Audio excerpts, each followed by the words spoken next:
পুরো ভিডিওতে আমি আছি আব্দুল মুতালিব আপনাদের সাথে।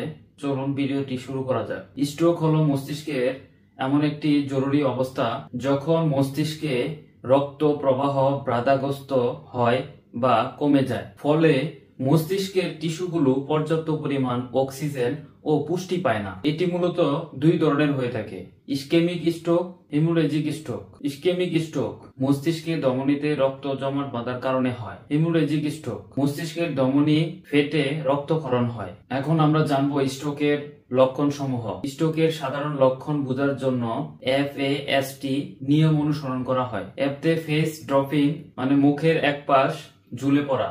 এতে হলো আর্ম উইকনেস, এর মানে হচ্ছে এক হাত দুর্বল হয়ে যাওয়া বা হাত নাড়াতে না পারা। এসতে হলো স্পিচ ডিফিকাল্টি, কথা জড়িয়ে যাওয়া বা কথা বলতে না পারা। টিতে টাইম টু কল ইমার্জেন্সি, এর মানে হলো দেরি না করে দ্রুত চিকিৎসকের কাছে নিয়ে যাওয়া। অন্যান্য লক্ষণের মধ্যে রয়েছে হঠাৎ হাত পা অবশ হয়ে যাওয়া, চোখে দেখার সমস্যা হওয়া, হঠাৎ তীব্র মাথা ব্যথা, ভারসাম্য হারানো বা মাথা ঘোরা। স্ট্রোকের চিকিৎসা: ইসকেমিক স্ট্রোকের চিকিৎসা থ্রম্বোলাইটিক থেরাপি, TPA ইনজেকশন। এই ইনজেকশন রক্ত জমাট বাঁধা গলিয়ে দিতে সাহায্য করে, তবে রোগীকে প্রথম 3 থেকে 4.5 ঘন্টার মধ্যে ইনজেকশনটা দিলে কার্যকর হয়। অ্যান্টিপ্লাটিলেট ও অ্যান্টিকোয়াগুলেন্ট ড্রাগ যেমন অ্যাসপিরিন, ক্লোপিডোজেল।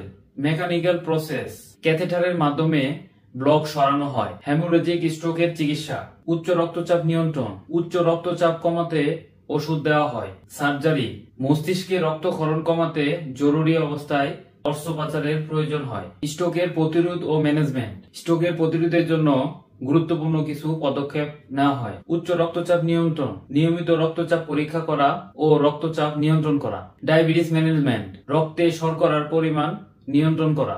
ধূমপান ও মদ্যপান পরিহার, এতে স্ট্রোকের ঝুঁকি থাকে। সুস্থ খাদ্য অভ্যাস: লবণ ও চর্বি কমিয়ে স্বাস্থ্যকর খাবার গ্রহণ। ওজন নিয়ন্ত্রণ: অতিরিক্ত ওজন থাকলে অবশ্যই নিয়ন্ত্রণে রাখতে হবে। নিয়মিত ব্যায়াম: প্রতিদিন অন্ততপক্ষে 30 মিনিট হাঁটা বা ব্যায়াম করা। কোলেস্টেরল নিয়ন্ত্রণ: ক্ষতিকর কোলেস্টেরল নিয়ন্ত্রণে রাখা। স্ট্রেস ম্যানেজমেন্ট: মানসিক চাপ কমানো, মেডিটেশন করা ও পর্যাপ্ত পরিমাণ ঘুমানো। যদি কোনো ব্যক্তির মধ্যে স্ট্রোকের ঝুঁকি থাকে এবং কোনো লক্ষণ প্রকাশ পায়, দেরি না করে দ্রুত হাসপাতাল অথবা চিকিৎসকের কাছে নিয়ে যাবে।